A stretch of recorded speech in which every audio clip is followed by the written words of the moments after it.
RJD प्रवक्ता एजाज अहमद ने कहा कि भारतीय जनता पार्टी को जीत से इतना मतवाला होना नहीं चाहिए कि किसी की तबीयत खराब को भी वो राजनीतिक दृष्टिकोण से देखें। उन्होंने कहा कि सबको पता है कि नीतीश कुमार पिछले 4-5 दिनों से बीमार हैं। उन्होंने कहा कि बीजेपी जो प्रशिक्षण की राजनीति करती है बिहार में नहीं चलने वाला।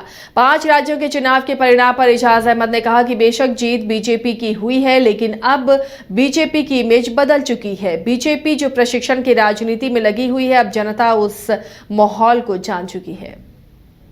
भारतीय जनता पार्टी जीत से इतना मतवाला नहीं हो जाए कि वो किसी के तबीयत खराब को भी राजनीतिक दृष्टिकोण से देखे।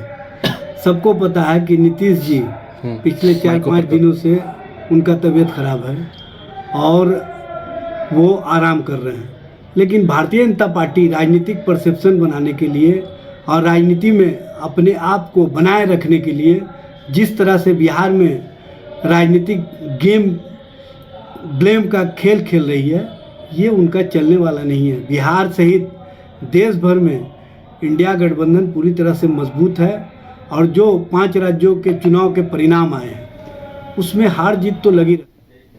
बोधगया में विश्व के सबसे बड़े स्लीपिंग बुद्ध की मूर्ति का अनावरण किया गया। ये 100 फीट लंबी और 30 फीट ऊंचे भगवान बुद्ध की मूर्ति है। उद्घाटन के मौके पर विभिन्न देशों के बौद्ध श्रद्धालु भी शामिल हुए और मंत्रोच्चारण के साथ प्रार्थना की। बोधगया में आए विदेशी पर्यटक पहले महाबोधि मंदिर में दर्शन करते थे और कई मॉनेस्ट्री में भी दर्शन पूजा करते थे, लेकिन अब पर्यटकों के लिए विश्व के सबसे बड़ा शयन मुद्रा में भगवान बुद्ध का दर्शन हो सकेगा। 2019 में इसकी नींव रखी गई थी और 2023 के अंतिम महीने में इसका उद्घाटन कर दिया गया है।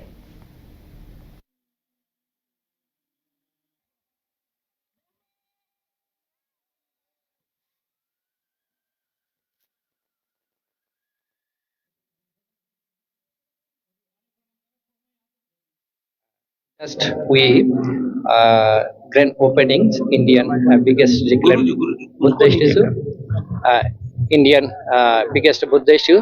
So just inaugurated by all Buddhist countries, senior monks as like chief monks, and we say the Sangaraja, Sanganayaka, deputy Sangaraja from many Buddhist countries. They come here to grand opening the Indian biggest Buddhist issue. Just we finished, and all our Theravada monks and also Mahayana monks and also Vietnamese monk chanted for new Buddhist issue, जो हम लोग बोलते हम जीवननाश। अभी यहाँ पर India का जो सबसे बड़ा बुद्ध प्रतिमा आज उद्घाटन हुआ, तो यहाँ के उद्घाटन के भाग लिया विश्व का जो बुद्धिस्ट कंट्री है, सब बुद्धिस्ट कंट्री का जो चीफ मंक जो पदन गुरुजी है, वो गुरुजी आया यहाँ पर उद्घाटन के लिए। उद्घाटन हुआ था। गया के वजीरगंज विधानसभा क्षेत्र के मानपुर प्रखंड में भाजपा द्वारा 3 राज्य में प्रचंड जीत की खुशी में विधायक वीरेंद्र सिंह ने कार्यकर्ताओं को अबीर गुलाल लगाकर और मिठाई खिलाकर बधाई दी।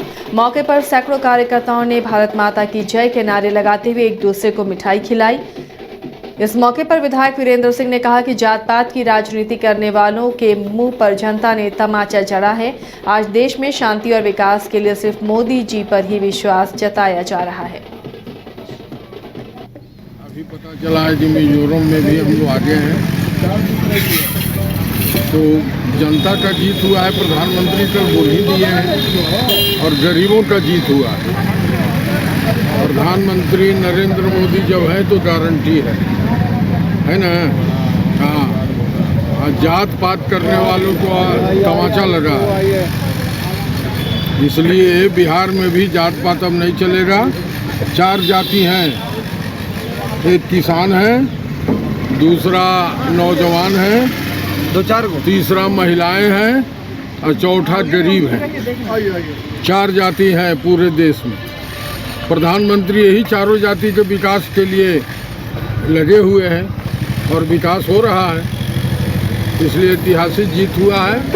और हम लोग इस जीत के खुशी में आज मानपुर प्रखंड में सम्मिलित हुए हैं और मिलजुल के हम लोग मिठाई का वितरण कर रहे हैं और खुशी जहानाबाद नगर परिषद में पार्षदों ने मुख्य पार्षद पर मनमानी करने का आरोप लगाया है। पार्षदों ने मुख्य पार्षद पर प्रोसीडिंग में छेड़छाड़ और मुख्य पार्षद के प्रतिनिधि पति के द्वारा अपशब्द का प्रयोग करने पर नगर परिषद के वार्ड संघ ने तीव्र प्रतिक्रिया व्यक्त की। नगर परिषद के वार्ड संघ के अध्यक्ष संजय कुमार ने कहा कि बोर्ड की बैठक में लिए गए प्रस्ताव के प्रोसीडिंग में जिस तरह से छेड़छाड़ मुख्य पार्षद के इशारे पर की जा रही है वो कानून सम्मत नहीं है।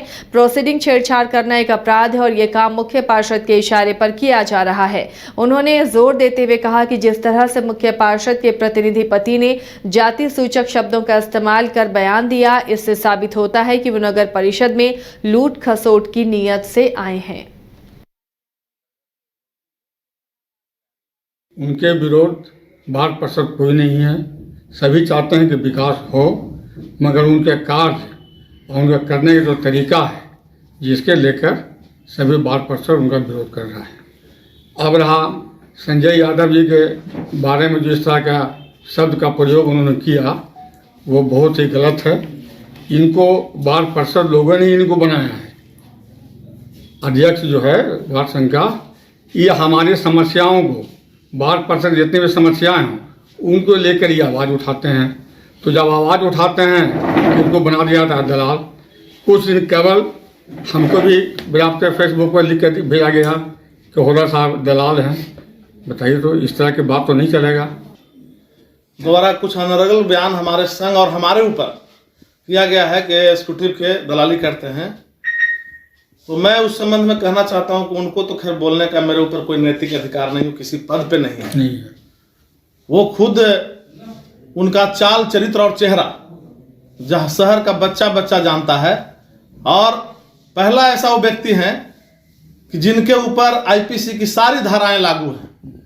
उनको पूर्व में भी जिला बदर किया गया था और हमारे ऊपर न कोई भ्रष्टाचार का आरोप है और न कोई मुकदमा है। तो मैं उनकी बातों को नोटिस नहीं लेता हूं। ये अगर बात फ्रेश उनको भी देना चाहिए था तो रूपा देवी को देना चाहिए था। रूपा देवी आती और बात बोलती तो अच्छा लगता। जहां तक बात है, हमको बेचैनी है कि हम लोग ने परसों जिलाधिकारी महोदय से मिल करके उनका काला चिट्ठा खोलने का काम किया है। सारा बिंदुवार उनको हमने लिख करके पार्षद संघ की ओर से हम लोग पार्षदों ने दिया है। उसके लिए जांच कमेटी बैठी है और उच्च स्तरीय जांच कमेटी बैठी है, उसमें उनको